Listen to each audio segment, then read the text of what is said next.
አንተ ድሮ በቀዳማት ጊዜ ማን ይጠይቃል? ከየትም ተነስተህ ተሳፍለህ ትሰራለህ። ዛሬ ያ የለም። ቋንቋ ትጠይቃለህ። ለመስራት ለመንቀሳቀስ ከየት መጣህ? የምታውቀው በቋንቋ መናገር ነው። የኢትዮጵያን ሳያመለክተም ኢትዮጵያ ጠፍታለች። የኢትዮጵያ አንድነት ሰራዊት ተበትኗል። ለ50 ዓመት ሁሉ የተገነባው ባህር ኃይል፣ አየር ኃይል፣ ምድር ጦር፣ ፖሊስ ጸጥታው በአንድ ብሔር ተተክቷል። ኢትዮጵያዊ ነው ያስጠብቅ የነበረ በኢትዮጵያዊቱ ይኮራ የነበረ ተበትኗል። የለም ዛሬ የወያኔ ሪክሩት ነው ያውም አንድ ብሔር ሰው። ስለዚህ ኢትዮጵያ ለች አይሰኝም የለችም። ላለፉት 40 እና 50 ዓመታት ውስጥ ምዕራባውያን በኢትዮጵያ ላይ የሰሩት ደባ ዛሬ ነው ኢትዮጵያዊትን አፍርሱልን የሚለው ተግባራዊ የሆነው በሻዕቢያና በወያኔ ቅብብል። ይሄ ኢትዮጵያ ለች አያሰኝም። በስልጣን ላይ ያለው የወያኔ መንግስት ኢትዮጵያን ለመናድ ተደራጅቶ ተዋግቶና የድል ባለቤት ነው ስልጣን የጨበጠ በመሆኑ እያንዳንዱ ተግባሩና ፖሊሱ ኢትዮጵያና ኢትዮጵያዊትን ማፍረስ ነው። ወያኔ በኢትዮጵያ ላይ ቂም ይዞ የተነሳ ድርጅት ነው። ኢትዮጵያ ምን አደረገችው? ለምን የሚገርም እሱ አይደል? አብረን ጥያቄ የምንመልሰው ጥያቄ ነው። ላስተማራቻቸው ላሳደገቻቸው በእነሱ እምነት የትግራይ ህዝብ የተራበው የትግራይ ህዝብ የተጠማው የተቸገረው አማራው ስልጣን ስለቀማው ነው። ከአፄ ዮሐንስ በኋላ እዚያ ፊት ትግሬዎች እንግዲህ ራሳቸው መሳፍንት ኑሯል። መቼም የሚገርም ነገር አንድ ነገር መገንዘብ መቻል አለብን። በኢትዮጵያ ታሪክ ውስጥ በገዛ ልጆቹ ከዘመነ መሳፍንት በፊትም ሆነ በኋላ እስካሁን ድረስ ሲገዛ የኖረ ትግሬ ነው። ትልቁ ራስ ልዑል ሚካኤል ለ36 ዓመት የኢትዮጵያ መስፍን ናቸው። እንደ ራስ የሆኑ የንጉሱ 36 ዓመት። ከዚያ በኋላ ራስ ወልደ ስላሴ የትግራይ መስፍን ናቸው በዘመነ መሳፍንት ጊዜ። ደጃዝማች ሰባጋዲስ መስፍን ናቸው። ከዚያ አፄ ዮሐንስ መጡ፣ ንጉስ ናቸው። መስፍን ነው ቆይተዋል። የእሳቸው ወንድም ትልቁ ራስ አርያ እንዲሁ መስፍን ናቸው። ከጠላት በኋላም በራሳቸው በአፄ ዮሐንስ ልጆች በነ ደጃዝማች ኃይለ ሥላሴ ወግሳ በነ ራስ ስዩም መንገሻ አሁን ድረስ ወያኔ ደርግ እስከመጣ ድረስ በራስ መንገሻ ስዩም ሲመራ የኖረ ነው። ኋላም ደርግ ከመጣ በኋላ ዶክተር ኃይሌ በላይ የሁለት ታላላ ወረዳ መጀመሪያው ትግራይ ገዥ ሆነ። እንደነ ተፈራ ወልደ ትንሳኤ እንደነ ሙሉጌታ ሀጎስ ኋላ የተወሰነ ጊዜ አስተዳዳሪው ነው። አንድ ኮሎኔል ፈቃደ ዋኬኔ የሚባሉ ላጭር ለ6 ወር ደግሞ ጀነራል ኃይሌ። እነዚህ ከመዳቸው በስተቀር በራሱ የተገዛ ነው። ወለጋን ብትወስድ ከመጀመሪያ ደግሞ ሞረዳን ክርስትና ስተው ቀዳማዊ አፄ ምኒልክ ገብረ እግዚአብሔር ገዙ። ገብረ እግዚአብሔር ሲመዱ ሀብለ ማርያም ልጃቸው ሀብተ ማርያም ደግሞ ፍቅረ ማርያም አሁን የቀዳማ የእንትና ልጅ አግብቶ የተጋባ የንግሌቱ ልጅ ተጋብቶ አማች ሆነ። እስከ መጨረሻ ድረስ ፍቅረ ማርያም የወለጋ ገዥ ነበረ ነው። ብዙዎች ናቸው። እነዚህ ናቸው የሚያምሱ ኢትዮጵያ ከያ ብሔረሰብ መጥቶ አልገዛቸውም። በመሰረቱ ይህ ስታይ እነዚህ ሰዎች ለምን ኢትዮጵያ ጠላት ሆኑ የሚያስደርግ ጥያቄ ነው። ያረጋት ትግሬ በየትኛውም ቦታ ላይ ተዝናንቶ የኖረበት በፖለቲካ ስልጣን ለምሳሌ አሁን እንትና ወሰዳቸው የግብርና ሚኒስትር ነበሩ፣ የአካባቢ መስተዳድር ነበሩ። የንጉሱ ተሰደው በነበረበት ጊዜ እንግሊዝ ሀገር የልዕልቷ ሹፌሩ ነው። እንዳጋጣሚ ከሷቸው ሞልደዋል። የነ መስፍን ሀብቱ አሰፋ ሀብቱ የሚባሉ አጎቶቻቸው ናቸው። እሳቸው አማና የማይባሉ ሰውዬ ለመጀመሪያ መልስ የነበሩ ናቸው። በሚኒስትር ደረጃ ካተገሪዎቹ ኤርትራውያኖቹ መንግስት ሊያሰጣቸው ከሚችላቸው በመከላከያው በሚኒስትርነቱ ቦታ ላይ ትግሬዎች እንደልባቸው የሚሉበት ሀገር ነው። ደጃዝማቾቹ ትቆጥራቸው ያ ምን አደረጋቸው? እነመለስን እንግዲህ ሻዕቢያ ኮትኩቶ ያሳደጋቸው ከሻዕቢያ ጋር ትውልድ ያላቸው አሁን ታዲያ መለስ ወደ ወሰደው ያ መጀመሪያ የሞተው ወዲ ሙሴ የሚሉት እንትን ያለው ይሄ ደግሞ ጃማይካ ያለው የሚጠሩት አሁን የነሱ ሻዕቢያ የተከላቸው ናቸው። በእነሱ ሰዎች ጠል ተፈጥሮ በጸረ አማራ ላይ ህዝቡ አነሳሱት። የተራፍከው የምትሰደደው የምትቸገረው ስልጣን አትነዋል በመጀመሪያ ደረጃ ያ ነው። ስለዚህ እንዲህ እናደርግላለን ተባለ። ኢትዮጵያን ጠላ። ምክንያቱም እንዲነሳ ምክንያቱም ጥላታቸው መገንጠል ነው፣ ኢትዮጵያን ማጥፋት ነው። የሻዕቢያ መሳሪያ እሱ ነው። ይህን ያደረጉ ናቸው። ከዚያ የተረፈ በልዩነት ላይ የተመሰረተው ህገ መንግስት ኢትዮጵያን የሚያፈርስ ነው። ኢትዮጵያ ለረጅም ዘመን አህዳዊ መንግስት ናት። ይህ አህዳዊ መንግስት የኢትዮጵያን ብሔረሰቦች እኩልነት በሜሪታቸው በችሎታቸው እንዲቀመጡ አደረገ። በተለይም ደርግ ከመጣ ጊዜ በኋላ የትኛውም ቦታ ላይ እኩልነታቸው የተረጋገጠበት በየትኛውም ቦታ ላይ ሊወዳደር የሚችል ሰው የነበረበት አስተዋጽኦ እየተጠየቀ የማህበራት ሲደራጁ፣ ገበሬዎች ሲደራጁ፣ ሴቶች ሲደራጁ፣ የመንግስት ሲዋቀር የብሔረሰቦች አስተዋጽኦ አለው እየተባለ የተደረገበት ነው። ይህን እነሱ ያመጣው ይሄ የፌደራል መንግስት ልዩ ቅድሚያ ትኩረት ለትግራይ በመስጠት የትምህርት ፖሊሲ ኢትዮጵያ በሚያፈርስ መልኩ መደራጀቱ እና ትግራይ ላይ እየተገነቡ ያሉ እንደ ሞሰቦ የመቀሌ መስኖ ኢንጂነሪንግ የመቀሌ ዩኒቨርሲቲ እና የቴክኖሎጂ ተቋሞች የአየር ኃይል ቤዘዚያ መሆን የመከላከያ ኃይል ቤዘዚያ መሆን የመሳሰሉት ኢትዮጵያን በትሎ በመምጣት ኃይል ሁለመናዊ ኃይልን ትግራይ ታስቀምጦ ኢትዮጵያ ለማሳተፍ የተደረገ ነው። ያም ተበትናለች። በአጠቃላይ ኢትዮጵያ ያራምሎ የተባሉ ነባርና የሚያውቁ ሰዎች ታይሶች አይሉ ስራ የሚያውላቸው 40 እና 45 ዓመት እድሜና 20 ዓመት በሚል አባሯቸዋል። ከየትኛውም ብሔረሰብ ከትግሬ ውጭ ያሉት የቀረውን አንተ የደርግ አባል ነህ የኢሰፓ ነህ ደህንነት ነህ በሚል አባረረው። እዚያ ደግሞ ኦሮሞዎቹን ደግሞ ኦነግን ትደግፋለህ የሆነ ተባለ በማለት አባሯቸው። ከዚያ ስትነሳ ኢትዮጵያዊ አሁን አለች አንልም።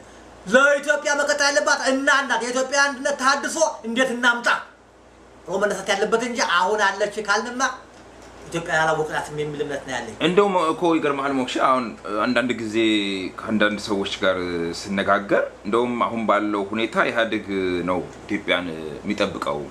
ኢህአዴግ ከሌለ አንዳንድ ተገንጣይ ኃይሎች ጭራሹኑ ኢትዮጵያን ያጠፋ አሰብስፈዋል ብለው እንደውም ኢህአዴግን እንደ ኢትዮጵያ ጠባቂ አድርገው የሚያስቀምጡ ሰዎችም አሉ። እንደው ጭራሽ አንድ ነገር ልንገርህ ጥሩ ነገር እና እነዚህ ሰዎች ደግሞ እንደው አንዳንዱ ከተቃዋሚ በኩልም ነው። ለምሳሌ አሁን በዚህ ጉዳይ ላይ አገር ቤት ከሚንቀሳቀሱ አንዳንድ ከተቃዋሚነት ከቆሙ ኃይሎች ይብን እንደዚህ አይነት ሀሳብ ሲሰነዘር ሰምቻለሁ። እኔ እንካነሳለኝ አሁን ኢህአዴግን የሚቃወም ኃይል የለም።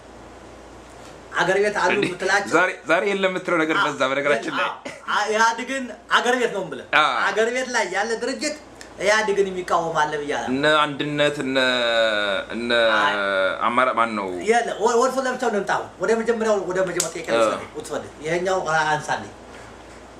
በመሰረቱ አንድ ጥሩ ምሳሌ ልንገር። ይሄ ኢህአዴግ ቢጠፋ እንዲትሆናል። ይሄ የነዱ መንግስት ባህሪ ነው።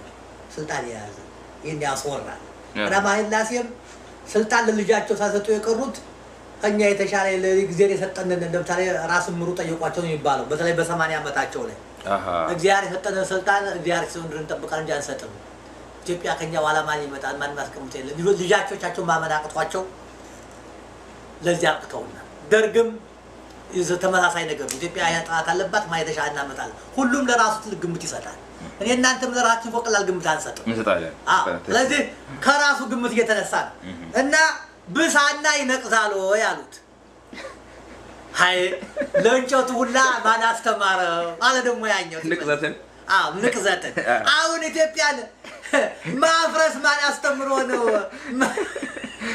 መለስ ወይም ወያኔ ለቀንድረት የሚቆመው? እነ ኦብነግ እነ ኦነግ መተው ያጠፋታል እንደው ሰው አሁን ደግሞ አንዳንድ አካባቢዎችም እየመጡ ነው አሉና በእነሱ ሁሉ ይጠብቃል ኢህአዴግ ብለው ቢሉ አሉ። በምንም ታምር አይጠብቃቸውም። ያደራጃቸው እሱ ነው፣ የኮተኮታቸው እሱ ነው። አይ መጣው መቻል አለበት። ኦኬ እነዚህ የመጀመሪያው ወያኔ እንደ ትልቅ ጠላት አልተደራጀም እንዳልፈጠረም እንጂ አማራው አንድነት ኃይል ነው። አማራው ባለመደራጀቱ ቀደም ሲል በኢትዮጵያዊነቱ የሚያምን ስለሆነ ቀደም ሲል የአማራው ጽንሰ ሐሳብ አደረጃጀቱ በመሬት ላይ እንጂ በክልል በቋንቋ ባለመሆኑ ተደራጅቶ አልወጣም። ቀደም ሲልም ኃይላችን ነው ብሎ ሊያጠፉ የመጡት አማራ ሻዕቢያም ወያኔም ሁሉም አሁን ለኢትዮጵያ ላይ የሚያሰፈስፉት አማራው ነው የሚፈራው እንደ ትልቅ ኃይል አድርገው የሚቆጠረው ያ አማርኛ ቋንቋ በመናገሩ ነው እንጂ አማራ ተንቀሳቅሶ ያደረገው ነገር ኑሮ አይደለም። በኢትዮጵያ ከማመኑ ውጭ በአንድነት ከማመኑ ውጭ ራሱን ሰጥቶ ከመቀበል ውጭ ከመጋባት ከመዋለድ የኔነህ ከማለት ውጭ በአያውቅም። ይህንን ስለሚፈሩ ይህን ኃይል ዳከም ይፈልጋል። አማራው የተደራጀ እንደሆነ አማራው እንዲሆነ እንደሆነ ያሰጋና ስለሚሉ በቁጥር ብዛት በኢትዮጵያ ባለው ስርጭት በተማራ የሰው ኃይሉ በኢትዮጵያዊነት ስሜቱ በመዋጋት ብቃቱ ይህንን ይፈሩታል። እነሱ ብቻ ሳይሆኑ ምዕራባውያኖቹም ይፈሩታል። ምዕራባውያኖችን ኢትዮጵያ እንዲፈራ ያደረጉት የኢትዮጵያ ብሔርተኝነት የተመሰረተው ምንድነው? ብለው ሲጠይቋቸው ሻዕቢያም ወያኔም ኦነግ ብትላቸው አማራ ነው የኢትዮጵያ ብሔርተኝነት አማራው ከጠፋ ኢትዮጵያ ትጠፋለች ነው ያሏቸው። ያን ስራ እየሰሩ ናቸው። ስለዚህ እነዚህን ኃይሎች እነታቸውን ያደራጇቸው ጠላት አማራ ነው፣ መብት የገፋ አማራ ነው። አሁን ጥሩ ምሳሌ ልንገርህ። የኦህዴድ 4ኛ ዓመት በዓል ሲከበር ደብረ ዘይት ለማ ጉያ የተባለ የቀዳማዊ ኃይለ ሥላሴ አየር ኃይል የስዕል ሙያውን ተጠቅሞ አማራው በአፄ ምኒልክ የሚመራው ሰራዊት ወደ ደቡብ ሲዘምት ብልት ቆርጧል፣ ጡት ቆርጧል ብሎ በስዕል አሳየ። ይህን የሚገርምህ የአባ ባህሪን መጽሐፍ አንብብ። አለቃ ባህሪ አባ ባህሪ ኦኬ።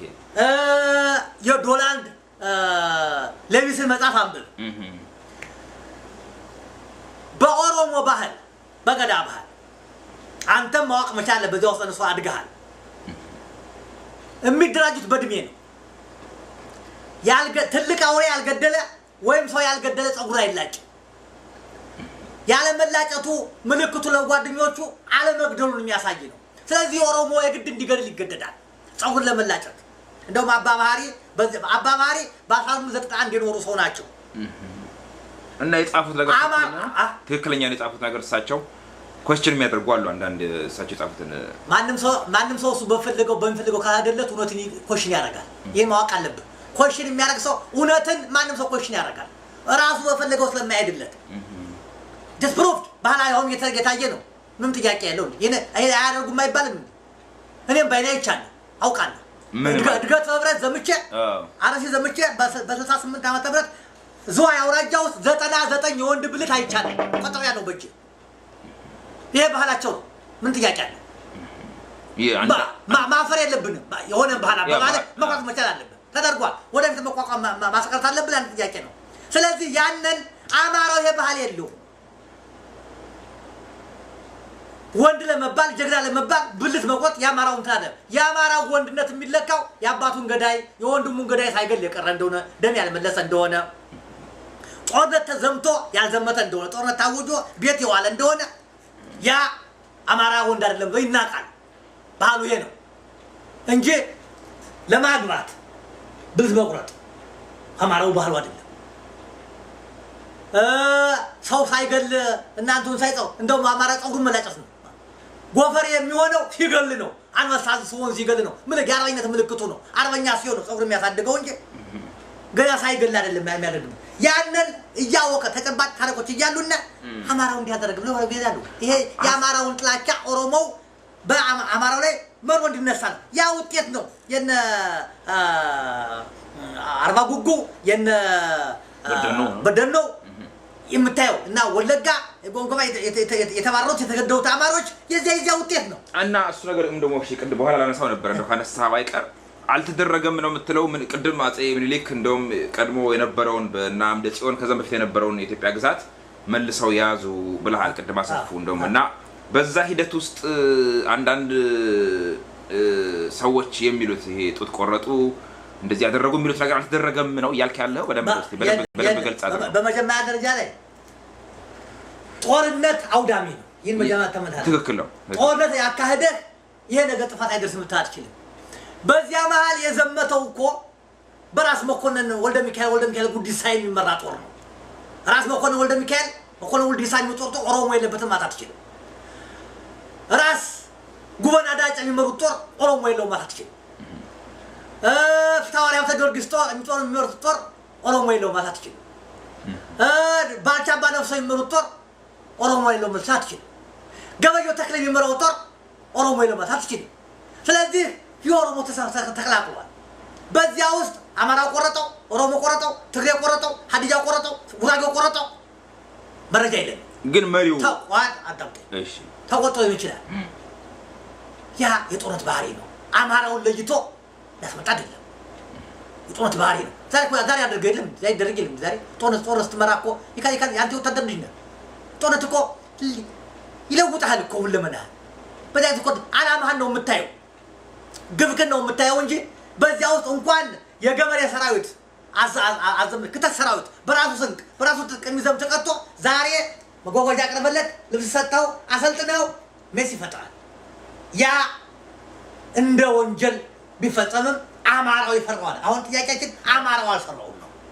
በመጀመሪያ ደረጃ አማራው አልሰራውም። ቢፈጠርም አንደኛ ማረጋገጫ የለም። ለሞቹ አጼ ምኒልክ ሰዓት መሰራቱ ከተሰራ ማለት ነው። ነገርኩህ እኮ ያ ነገር አጼ ምኒልክ ጦርነት ከፍተዋል። ኢትዮጵያ አንድ ለማድረግ ከፍተዋል። ሊሰራ ይችላል። ያ በየትኛውም ጦር ህግ ሊደረግ የሚችል ነው። ዩኒቨርሳል ነው። አጼ ምኒልክ የተጅ ሊያደርጋቸው የሚችል ነገር የለም። እና ካሳን የምጠይቁት አይደለም። አሁን እንደሚባለው እንደውም መቼ ወጓቸው? በሰላም ከሰጧቸው ናለች አልነሷቸውም። ስልጣን አልከለከሉም። አባጅፋርን አልከለከሉም። የሞርዳ ልጅ አልከለከሉም። በዚያ የገበሩትን እኮ ያን ቦታቸውን የሰጧቸው ቂም አልወሰዱም። አንተ ምትበላል የተዋጓቸውን አዎ ጥይት የመሰበጃ አድርጎ ማንም የሚያደርገው ነው። እንኳን የበዛ ጊዜ በዘመነ ፊውዳሊዝምና ዛሬ ተማርነ የሚሉት እኮ ነው። መለስ ዜናዊ ለኢትዮጵያ ህዝብ ቆም የሚሉት እኮ እያረዱት እኮ ነው ሰው ነው። ዛሬ ኦሮሞ ልጅ የሚገርመው ኦሮሞዎች ካነሳልኝ ዛሬ ወያኔ ከ100,000 በላይ ወንድሞቻቸውን አስሮባቸው ገሎባቸው እንታን አንብበሃል። የጋዜጠኛው ማስታወሻ አምቦ ላይ የተገደለውን ሰውዬ አንድም ኦሮሞ ሲያወራው ሰምቼ አላውቅም። እኔ ከዚያ መጽሐፍ ነው ደራራ ያገኘሁት። ያንን ዛሬ በአይናቸው ስር የሚደረገውን ትተው ባልነበሩበት በልጅ ልጆቻቸው ነው አማራ እንዲያደረገ የሚሉት ትግሬ እንዲያደረገ ሲሉ ሰምቻቸው አላውቅም። በጣም ያሳዝን ነው። አንተን የበለጠ ቁጭት የሚፈጥርብህ አንተ ያየኸው ነው የሰማኸው ነው። አይንህን ነው የምታምነው ጆሮህን ነው። ዛሬ የጋራ ሀገራችን ስትፈርስ ዛሬ በአይናችን ላይ ወንድሞቻቸው እህቶቻቸው ወንድሞቻቸው የሆነ ደጋፊ ተለወሮኛ መናገራቸው ብቻ ሲታሰሩና ሲሰቃዩ ለምኒልክ ያላቸው ልብና ለወያኔ ያላቸው ልብ ይለያያል። ለወያኔ ልባቸው ስስ ነው። ምክንያቱም ምን አደረገላቸው? ጓፋችሁ ተናገሩ ኦሮሚያ ምድር ሰጥናቸው አስላላቸው። ሰፊዋ ኢትዮጵያ የእናንተ ናት ሲባሉ ትተው ጠባቧን ኦሮሚያ ፈለጉ። ይሄ የሚያሳዝን ነው። ይሄ የማመዛዘን ጉዳይ ነው። ጀጅመንት ቫሊዋችን ይቅርታ ምን ማለት ውሃ ተጎንጨ አስጮኩ አይደለም ዛሬ። እሺ ገዳይ እንቀጥል። እንደው አሁን እዚህው አሁን ከዚህ ነጥብ ሳንወጣ ሞክሼ ቅድም እንደው ካነሳው አይቀር ደርግ የኢትዮጵያ ብሔረሰቦች እኩልነት እንዲከበር ለመጀመሪያ ጊዜ ያደረገ በቋንቋቸው እንዲማሩ ብለህ የጠቀስክ መብታቸውን ያስከበረ ነው ብለህ ጠቅሰህ ነበር እና ከዛ በፊት የተበደሉ ነበር ማለት ነው። ከደርግ በፊት እንዴት ነበር ኢትዮጵያ ብሔር እና የብሔር ጥያቄ የሚለው ነገር እንደው ምንድነው? በደንብ ታብራራለህ። የብሔር ጥያቄ የሚለው ነገር ከየት የመጣ ነው? ምንድነው ዋናው በዛ ውስጥ የሚንሸራሸረው ሐሳብ? ያንተን አቋም እንደው ሳታሳየን በፊት ማለት ነው። ኒውትራል ቦይ የለም አቋም ቢነሳ ችግር አይኖርበትም። ተነሳው ለቀጥሎ እንደው መጀመሪያ ጥያቄው በራሱ በመጀመሪያ ደረጃ የቅኝ ግዛት ጥያቄ የወለደው የብሔር ጥያቄን ያስነሳው የቅኝ ግዛት ጥያቄ የቅኝ ግዛት መምጣትና ከሁለተኛው የዓለም ጦርነት በኋላ የሶሻሊስት አብዮት ድል አድርጎ በራሻ እንደምታስታውቀው ራሻ ከአንደኛው ዓለም ጦርነት ወጣ በ1917 የሶሻሊስት አብዮትን ያራምዱት እስከ ሁለተኛው ዓለም ጦርነት ግን ብቻቸውን ነበሩ። ከሁለተኛው ዓለም ጦርነት በኋላ ግን ድል ያደረጉት የምዕራብ አውሮፓን ሀገሮችን ምስራቅ አውሮፓ ሀገሮችን እነ ሃንጋሪያን፣ ቡልጋሪያን፣ ሩማኒያን፣ ፖላንድን የመሳሰሉትን አጠቃለው የሶሻሊስት ጎራን መሰረቱ። ከዚያ በኋላ በዩናይትድ ኔሽን ሲቋቋም በ1945 ዓ.ም በዛ የሁለተኛው ጦርነት ሲቋቋም የብሔረሰቦችን የራስን ዕድል በራስ የመወሰን ከዚያ ቻርተር ውስጥ ገባ። ሁለት የቅኝ ግዛት ላይ የተያዙ ሀገሮች አፍሪካ፣ ኤዥያ፣ ላቲን አሜሪካ ለማውጣት ማርክሲዝም ሰረገና ገባ። የብሔራዊ ንቅናቄ ምናው እነሱ ለራሳቸው ድጋፍ ምዕራቡም የራሱ ድጋፍ ይፈልጋል፣ ምስራቁም የራሱ ድጋፍ ይፈልጋል። ስለዚህ አንዳንዶቹ ብሔርና ብሔረሰብ በብሔር ደረጃ መገንጠል ይቻላል፣ ብሔር ራሱን ከተቻለ ሌላ ምዕራቦች ምስራቆቹ አንድ ሀገር ተጨቁሞ ከተያዘ በኢምፔሪያሊዝም ጥላ ስር ካለ የእድገት ደረጃው ብሔርን ብሔረሰብ የሚሆን መገንጠል ይችላል የሚል ቲዮሪ ያራምዳል። የዩናይትድ ኔሽን ቻርተርም ይሄን ይፈቅዳል። ልባ በራስ መወሰን የሚለው ይሄ ልዩነት ያመጣው የሮት ዓለም ልዩነት ያመጣው የቅኝ ገዥና ቅኝ ገዥ ያመጣው ጣጣ ነው። ይሄ ማለት ግን የተለያዩ ብሔረሰቦች ይሄ ፈጠረ ማለት አይደለም። ነበሩ ምክንያቱም ቻይና ነው ብዙ ብሔረሰቦች አሉ፣ ህንድ ነው ብዙ ብሔረሰቦች አሉ፣ አውሮፓ ውስጥ የተለያዩ ብሔረሰቦች አሉ፣ ግን ኑረዋል። በኢትዮጵያ ተጨባጭ ሁኔታ እንግዲህ የኢትዮጵያ ተማሪዎች እንደ ትግል ሀሁ አድርገው ያነሱት ይህንን ነው። አንዳንዶቹ በኢትዮጵያ ውስጥ ያለው የችግር መሰረቱ የመደብ ችግር ነው። ስለዚህ የመደቡ ችግር ሲፈታ በብሔር መካከል ችግር ይፈታል። የመደብ ችግር ማለት ምን ማለት ነው? በነገራችን ላይ መደብ እንግዲህ በሌሊም ትርጉም ስትሄድ መደብ ማለት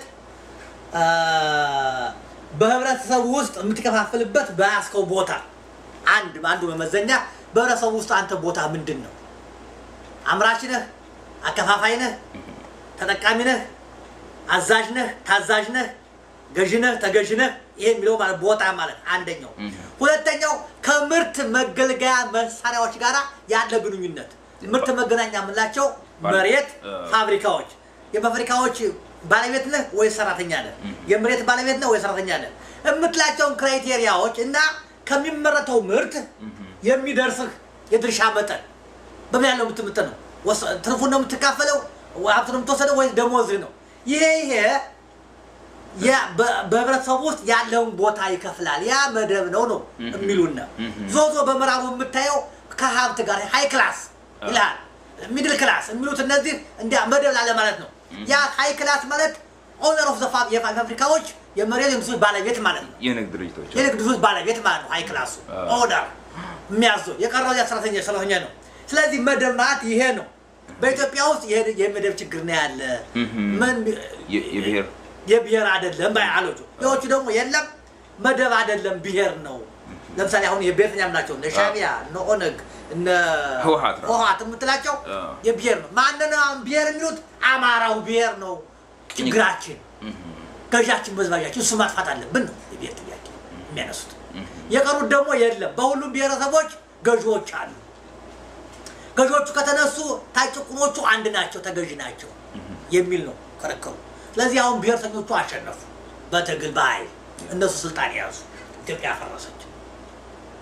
ስለዚህ የኔ ጥያቄ ሁለተኛው በደርግ ሰዓት ስለ ደርግ መልካም ጎኖች ስታነሳ አንደኛው ጥሩ ጎኑ እንደውም የኢትዮጵያ ብሔረሰቦችን ከኢህአዴግም በፊት ለመጀመሪያ ጊዜ በደንብ አድርጎ እኩልነት እንዲሰማቸው ያደረገ፣ በቋንቋቸው እንዲማሩ እንዲገለገሉ ያደረገ ብለሃልና ከዛ በፊት ተበድለው ነበሩ እነዚህ ብሔሮች። እንደዛ ከሆነ ደርግ ከሆነ እኩል በተወሰነ መልኩ ያደረጋቸው፣ ስለዚህ የብሔር ጥያቄ የሚለው ነገር ትክክል ነው ማለት ነው ወይ? በተወሰነ መልኩ ማለት ነው የለም ወይ? በደንብ አድሬስ አድርገው ትክክል ነው። የኢትዮጵያ ብሔረሰቦች በመሰረቱ ብዙ በአንድ ሀገር ላይ ብዙ ብሔረሰቦች ካሉ ሁሉም እኩል ተጠቃሚ በየትኛው ግን እኩል ተጠቃሚ ማድረግ አይቻልም። እንኳን ሁሉንም ብሔረሰቦች እኩል ተጠቃሚ ለማድረግ ገዢ መደብ የወጣበትን ብሔረሰቦች እኩል ማድረግ አይቻልም። በመጀመሪያ ደረጃ ተፈጥሮም ጭምር ነው። ኢኮኖሚስትን እየው ለምሳሌ ኢኮኖሚስት የሚያጠናው ሳይንስ በማይገደብ በሌለው በሰዎች ፍላጎት እና ውስን በሆነው በተፈጥሮ ሀብት መካከል ያለውን ዝምድና ማጣጣም ነው የኢኮኖሚስት ዋና እምብርቱ። ይሄ ከሆነ አንዴ ትጎዳለህ። ለምሳሌ ኢንዱስትሪውን ላሳድግ ስትል ለኢንዱስትሪ ቅድሚያ ስትሰጥ ምን ይጎዳል? ግብርና ይጎዳል።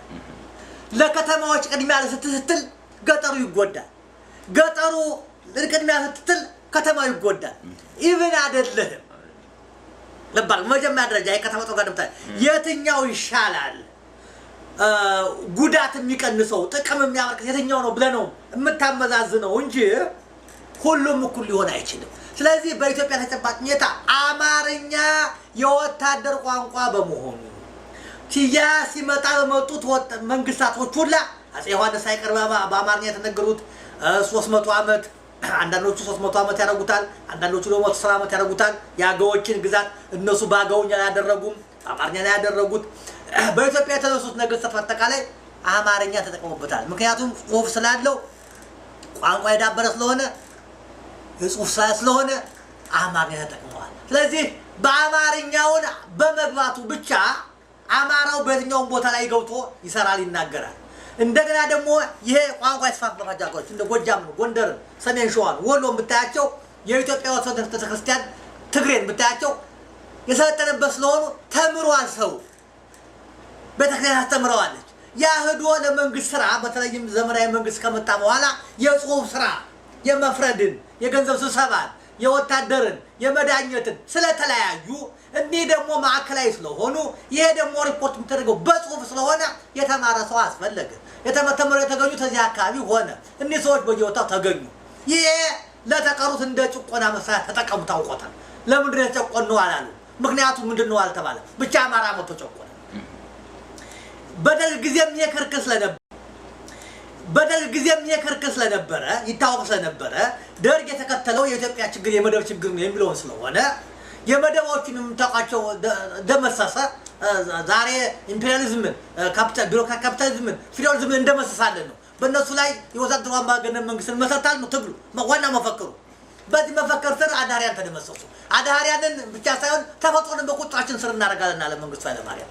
በዚያ መሰረት አሁን አድሃሪን ካጠፋነ ገዥ መደቦችን ካጠፋነ ብሔረሰቦችን እኩል ማድረግ አለብን ነው። ስለዚህ እኩል የሚወት መቼ ሲሆን ነው? ሲማሩ ነው። አማራው ይሄ ድል የገጠመው ቀደም ሲል ተቋቁሞ የነበሩት ኢንስቲትዩቶች የቤተክርስቲያን ተቋሞች እነሱ ስለሆኑ እንግዲህ የመጀመሪያው ትምህርት የተቋቋመው እኮ ዘመናዊ ትምህርት ቤት ሐረር ነው፣ ድሬዳዋ ነው፣ ከዛ አዲስ አበባ ነው። አማራው ክልል እኮ ዘመናዊ ትምህርት አልተከፈተም። ይሄ መታወቅ መቻል አለበት። የተቋቋሙት ቤተክርስቲያኖች ናቸው። በዚያ ምክንያት እንዲማሩ ተደረገ። ትምህርት ቤትን አስፋፋ። በእያንዳንዱ በእያንዳንዱ ቀበሌ ገበሬ ማህበር አንድ ትምህርት ቤት፣ በአንድ ወረዳ ላይ አንድ ሃይ ስኩል እንዲቋቋም ብለው ተደረገ። መሰረተ ትምህርትን ያደረገ ለብሔረሰቦቹ ቋንቋቸውን ቀረጸላቸው፣ በተለይ ለ15ቱ። ከዚያ የተረፈ ከእያንዳንዱ ብሔረሰብ የተሻሉ ናቸው የነቁ ናቸው የሚባሉትን ወደ መንግስት ስልጣን በየአካባቢያቸው በወረዳ አስተዳዳሪነት በአውራጃ አስተዳዳሪነት ባሉት መንግስት ተቋሞች እንዲገቡ አደረገ። ከአዲስ አበባ ዩኒቨርሲቲ ተመርቀው የሚወጡትን እከሌ ከከሌ ሳይል በመመረቃቸው ብቻ ሳይወዳደሩ በራሱ በማዕከላዊ ፕላን እየመደበ ስራ ሰጠ። ይሄ ከነህ አንተ እዚህ ብሔረሰብ መጣ ሳይባል ባጠናው ጥናት ፈተና ሳይገባ ተመርቋል በመባሉ ብቻ ከተለያዩ ሴቶች ያለ ወደ ነበር ድግሪው ሳይቀበል ስራ የሚጀምረው ይሄ አረጋገጠ። ኋላ ባቋቋማቸው በገበሬ ማህበራት፣ በወጣቶች ማህበራት፣ በሴቶች ማህበራት፣ በሸንጎቹ፣ በፓርቲው ማዕከላዊ ኮሚቴ አንድ ፓርቲው ምን በላ ሲመለምል ጥንቃቄ የሚደረግበት በክልሉ የሚገኙት ብሔረሰቦች አስተዋጽኦ እንዳይቀር በኮታ ጭምር ነበር የሚሰራው እኩልነታቸው እንዲረጋገጥ የሚል። ስለዚህ ነበረ ልዩነታቸው ነበረ። ምክንያቱም አንድ አይደለም። አሁንም ሱርማን ታውቀዋለህ። ሱርማ እኮ ልብስ አይለብሱ። መንግስቱ ኃይለማርያም እኮ ልብስ አልብሶ ገሷ አዞ ለተወሰኑ ብሔረሰቦች ኋላ ተቀጠቀሙ አንለብስም ያሉ ሰዎች እናውቃለን። እና ኢትዮጵያ 80 ብሔረሰቦች ናቸው። 80 ብሔረሰቦችም እኩል በአገሪቱ ሪሶርስ ተጠቃሚ ነበራቸው አልነበሩ። ይሄንማ መቃደም ይችላል አይደል? እንደን ማሳደግ መቻል አለብን። የተረሱ ክልሎች አሉ። ያም የኢትዮጵያ የእድገት ሁኔታ ያመጣው ግለሰቦች ሆን ብለው ያመጡት ችለታ አይደለም። እቺን አንድ የመጨረሻ ጥያቄ ጠይቅህና ሞክሼ ረፍት እናደርጋለን። ከዛ በኋላ ደግሞ እንቀጥላለን ማለት ነው። በዚሁ መስመር ላይ ሳንወጣ በደንብ ማስቀመጥ ይከብደኛል ከዚህ ከብሔሮች ጋር በተያያዘ ያለውን ችግር ማለት ነው። በተለይ እኔ ራሴ ደግሞ የብሔርን አላውቀውም በደንብ ግን የወጣሁበትኝ ወይም ያደግኩበት ብሔር ከአማራው ወገን ስለሆነ ደሜ ነው ትክክል አላውቀውም። ግን በባህል ማለት ነው በባህል በአስተዳደግ በምናምን በአማርኛ ቋንቋ በኦርቶዶክስ እምነት ምናምን ነውና የብዙዎቹ ተከራካሪዎች የሚያቀርቡት ለምሳሌ የኦሮሞ ብሔረሰብን ብትወስድ እነሱማ ምናምን ትንሽ ናቸው። ግን ኦሮሞ ብሔረሰብ በጣም ግዙፍ ትልቅ ብዙ ሰፊ ቋንቋ ያለው ሰፊ ባህል የራሱ እድገት ታሪክ የነበረው ብሔረሰብ ነው እና የአማርኛ ቋንቋ ተናጋሪው ክፍል መጥቶ ያን ባህሉና የራሱን ትራዲሽን የራሱን መንግስት አመሰራረት ምናምን አጠፋው በሙሉ እና ያን ዲስፕሌስ አድርጎ የአማርኛውን ተናጋሪ ክፍል ቋንቋ ገዛ ስርዓት በሙሉ ጫነበት የሚል ስሜት መሰለኝ ያለው በተወሰነ መልኩ። ስለዚህ እንደ ቅኝ ገዢ ነው። ልክ ምዕራባውያን መጥተው አሁን ዶክተር ነጋሶ ጊዳዳም ሲናገሩ ነበር። ይሄን ማለት ጽፈዋል አንድ ጊዜ ትዝ ይለኛል ኢትዮጵያ ውስጥ ሆኜ እንደ ቅኝ ገዢዎች መጥተው ሌላው ህዝብ ላይ የራሳቸውን ባህል የራሳቸውን አገዛዝ እንደሚጭኑት ሁሉ የሰሜኑ ክፍል የሀበሻው ብለው እነሱ የሚጠሩት ክፍል መጥቶ የኦሮሞ ላይ ለምሳሌ ማለት ነው የራሱን አገዛዝ የራሱን ባህል የራሱን ሃይማኖት ጫነበት እና አጠፋው የሚል ስሜት አለና በዚህ ጉዳይ ላይ በደንብ ብትሄድበት እንደው ይነን ለአድማጮችም ለአንተም ምረዳት ይነን ችግር አሁንም ቅድም ዶናልድ ሌቪስ ግሬተር ኢትዮጵያ ብሎ ጽፏል። ሚሊዮን ነቅንቅ ታላቋ ኢትዮጵያ ብሎ ተርጉሞታል። እሱን በትክክል ይሰጣል ያስረዳል ያን አመጣጡ። ወደ እንትን ስንመጣ አየህ አማራው ችግሩ ይሄ ነው። እንደቀሩት ሰፍቶ እንዲተደረገብን ብሎ አያለቅስም። የከሌ ብሔረሰብ እንዲያደረገብን የከሌ ትውልድ እንዲያደርገብን ብሎ አያለቅስም እንጂ የሚያስለቅሰው ብዙ ነገር ነበረ። ምን ተደረገበት? ለምሳሌ ያህል ከግራይ ጦርነት ተከትሎ ኦሮሞዎቹ አሁን ቅድም ባልኩ ባህላቸው ያግዛቸዋል። ለማግባት ጀግና ለመባል መግደል አለባቸው። ይሄ ባህላቸው የጠነከረ ስለነበረ ካቻዎች መካከል አቻ ለመሆን ከጓደኞች መሃል ጓደኛ ለመሆን አንቱ ለመባል አትልቅ አውሬ መግደል ሰው መግደል ስለነበረብህ ተዋጊ በቡድን ተዋጊ ሆኑ። ኃይለኛ ተዋጊ ናቸው ኦሮሞዎቹ። እየተከተሉ አማራው አጠፉት፣ ጉራጌውን አጠፉት። ያላጠፉት የህብረተሰብ ክፍል የለም። ሸኙት። ያሁን እኮ የምታየው መንዝ ተጉለት ተራራ ላይ የተሰቀለው እኮ ከዛ እኮ ተሳዶ የመጣው ነው በፈረሱ ውስጥ። ይሄ ተዋጊዎች ናቸው። ያን ጨረሰውታ። በዛ ጊዜ አማራ ይሄን አያነሳም። በቅርብ ላንጣልህና ጣሊያን የመጣ ጊዜ የጅማ ገጀ ባባ ጅፋር መስሎ ያባ ጅፋር መስሎ አባ ጆቢር ወይ ባባ ጅፋር ብቻ በጣሊያን ጊዜ ነበሩት። የአማራ አንገት አንድ የአማራ አንገት ላመጣልኝ ሰው ቆርጦ 30 ተግራም ሰጣለሁ አሉ። በአንድ ሰዓት ውስጥ 30 አንገት መጣላቸው። የሚከፍቱት ብር አጡ። ጣሊያን አስቆመው። ልብ አድርግ። ዛሬም ኦነግ ሲገባ ከ50 ዓመት በፊት ወለጋ አውቶሳ የሰፈቱን ሰዎች ነው ጄኖሳይድ ቤት ተክቶ በሳት ያቃጠላቸው።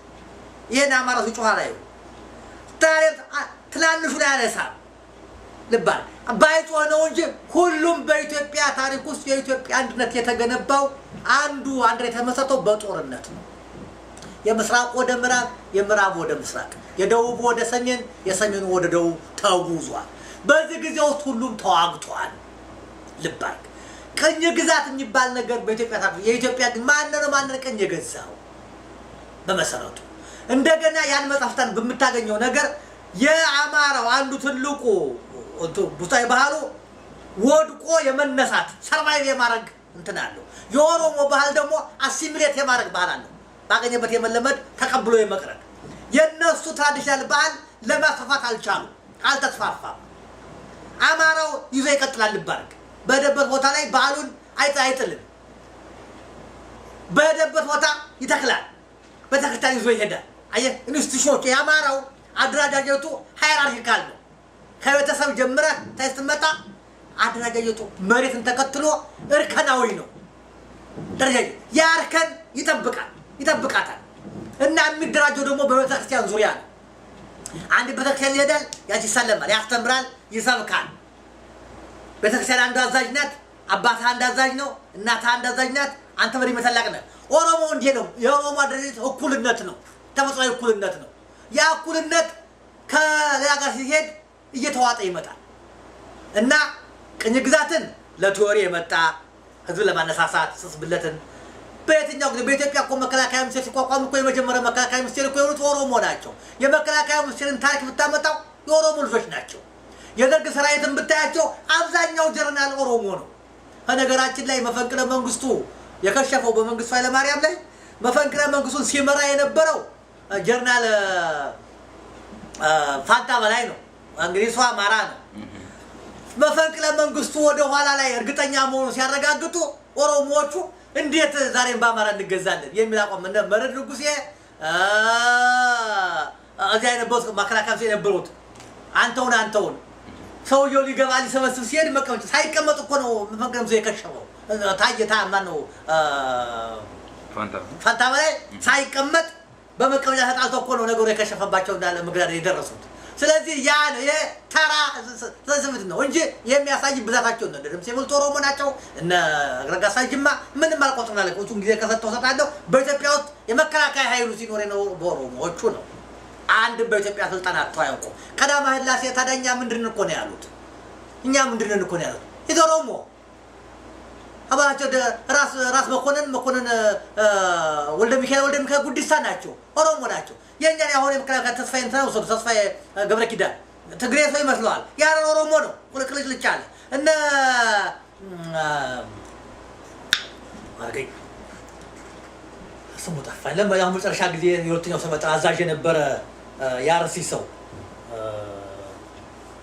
እንደው ምን ይቆጥላለሁ ብቻ ካሉት ውስጥ በደርግ ጊዜ ውስጥ በርካታው በቁጥራቸው መጠን እንደው አንዳንድ ጊዜ ቁጥራቸው ከበቀኛው በላይ በትኛው ባገርቱ ነው የቦሳቸው ማንንም ባጼ ምልክ ጊዜ በቃ ቀደማት ላይ ሲራቸው ኦሮሞ ናቸው ብያለሁ ራሱ እንትና ማንነው አንጣልኝ ልጅ ያሱ ኦሮሞ ነው ብያለሁ ደጌታይቱ ኦሮሞ ናት ብያለሁ ምን የት ወጥ ማን እንገዛቸው ስለዚህ ዘመኑ ከወለደው ለፕሮፓጋንዳ ጠቀሜታ የሚነሳ እንጂ አማራው ነው የሚል አይደለም በፍጹም ቅኝ ገዣትን የለም አማራው ቅኝ ቢገዛ ኑሮ ቅኝ ገዙት ሀገሮች ንብረት አሽሽተዋል ወስደዋል ዛሬ ነው ግዳ ቅኝ እየተገዛ ያለው አላወቀውም እንጂ ዛሬ ንብረቱ እየተጓተገ አይገባ ከየትኛውም ክልል ጎንደር ከየትኛውም ክልል ጎጃም ከየትኛውም ክልል ሰሜን ሸዋ ንብረት አልተዋሰም ትምህርት ቤት አልተሰራ ተጉዞ ባለበት ተጠቅሟል ዛሬ ግን እያየው ነው ንብረት እየተጓዘ ነው ቅኝ ግዛት ዛሬ የምታያቸው እንግሊዛችን ደሴት የምታክል ሀገር